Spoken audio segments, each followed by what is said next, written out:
Hello，大家好，我係 Donald 啊。今日啦就帶大家去一個地方，就係英國人咧都好中意去一個地方，就係墓園啦。喺英國嘅所有墓園上面啦，咁我覺得個 feel 咧同日本幾似嘅，咁就同香港嗰啲咧咁就非常之唔同。咁佢係特別之寧靜啦，同埋咧啲英國人咧都會成日嚟呢一度，譬如傾下偈啊，坐低睇書，又或者曬太陽。因為咧喺呢一度咧，咁你會感受到所有嘢都好寧靜同埋好安靜，咁就冇一個以前我哋一般去講話，哇去墓園呢啲好陰森啊、探秘，冇呢啲咁嘅感覺，全部就係覺得係一種 peaceful 嘅一個感覺啦。咁我哋今日就嚟到呢個 Great Fire Kirk， 呢度係非常之出名。如果你揾旅遊景點嘅話呢，一定會揾到呢度㗎。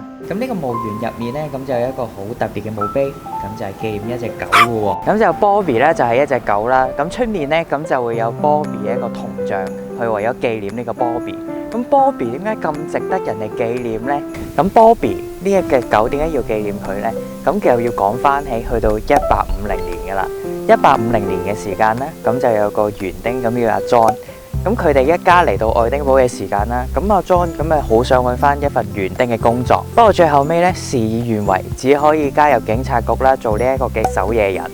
咁做呢一個守夜人啦，咁就聽個名就會知道噶啦。夜晚嘅時間呢，咁就會做一個看更守衛，漫漫長夜又凍又黑，咁其實難免有啲寂寞。咁所以咧，最後尾阿 John 咧，咁就揾咗一隻狗去陪自己啦。而嗰隻狗就係叫做 Bobby 啦。經過歲月嘅洗禮啦，愛丁堡嗰陣應該都非常之凍，同埋着嘅衫咧都唔夠保暖。所以最後尾阿 John 咧，咁就患咗呢個結核病。咁經過一輪嘅治療，最後尾阿 John 都係因為呢個結核病逝世。但係 Bobby 啦，知道阿 John 逝世咗之後，一直守起佢嘅墓地隔離，一路維持14年。無論中間有啲人啊點樣去趕走佢啊、踢佢走啊，佢都唔肯去走。最後尾咧，呢度市政府嘅一啲人啦，咁就為咗佢起咗一間屋，放咗嘢食俾佢守喺呢一度。咁自此之後咧，Bobby 呢個名就響遍愛丁堡。咁愛丁堡嘅市民啦，咁就會帶埋啲嘢食嚟探下 Bobby 啦。知道佢咁忠心嘅時間，就為佢提供呢一個嘢食。咁 Bobby 守咗喺度14年之後，終於喺1872年都逝世啦。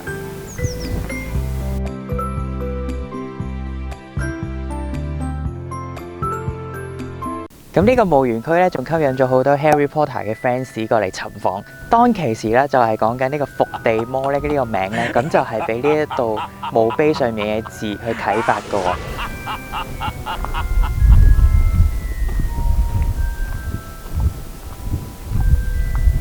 咁喺我後面啦，咁就係伏地魔嘅一個名字嘅參考來源啦。咁因為咧 J.K. 咧，咁就喺呢個墓地附近嘅一間 coffee shop 啦，咁就寫呢個 Harry Potter 啦。咁喺呢一度咧，除咗揾到伏地魔之外咧，咁仲可以揾到 Potter 家族嘅喎。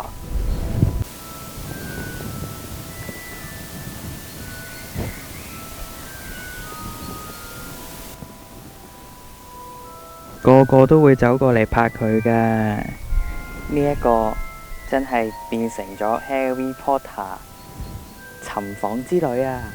咁呢一個墓園仲吸引咗好多 Harry Potter 嘅 fans 過嚟尋訪添啊！咁所以咧，我覺得 Harry Potter 嘅 fans 咧都好想揾翻個墓碑出嚟去尋訪一下噶喎。而呢一個就係 Potter 家族嘅來源啦。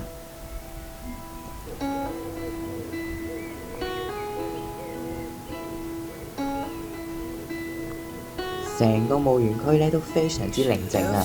咁作為徒步遊愛丁堡嘅其中一個環節咧，我覺得非常之唔錯。因為當地人啦咁都會喺度散下步啊、睇下書，又或者曬太陽、傾下偈嘅喎。其實咧就咁坐喺度咧已經覺得好舒服噶啦。咁好多人咧都會覺得咧墓地呢一個地方係真係好得人驚啦，係一個敬而遠之嘅地方。但係咧喺英國呢一度嘅墓地咧有另一番嘅感覺。譬如有好多人坐喺度傾偈啦，坐喺度睇書啦，坐喺度睇雀仔啦，又或者喺度瞓覺。咁我覺得，如果作為一個徒步遊覽愛丁堡嘅開始嘅話咧，呢一度非常之好，好舒服啊！其實咧，如果喺而家呢一個天氣咧，大概係4月頭啦，咁就天氣又唔係好算凍，喺今日咧都有10幾度。咁着嘅衫咧就唔使話真係着到好厚啊咁樣過嚟，聽到好多雀仔聲啦，見到好多雀仔喺度飛嚟飛去啦，見到老人家咧咁就會特別坐喺度啦，望緊嘅雀仔。咁有啲人咧都會喺度畫畫嘅，所以個感覺咧加埋涼風咁樣慢慢吹過嚟嘅時候咧，個心情係好輕鬆、好愉快。我覺得呢一樣嘢係喺其他地方或者平時去旅行嘅時候唔會去做嘅。可能平時去旅行嘅時候，你會講行程啊，你會有好多地方想去啊。但係咧，去到呢一度真係有個生活嘅時間咧，你就會輕輕鬆鬆咁樣放慢咗所有嘢。原來呢度望上去啲樹係咁樣，好密密麻麻。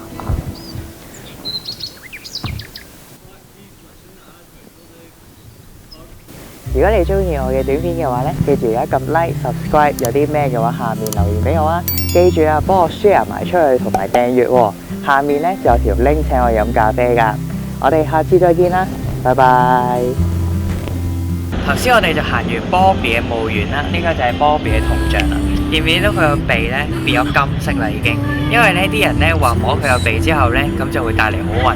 但係咧，大家千祈唔好咁樣做，因為咧當地人咧就係十分之唔中意人哋摸佢個鼻，因為咧就係因為摸佢個鼻摸到甩晒色，所以先變到咁啫。所以大家嚟到千祈唔好摸佢個鼻啦。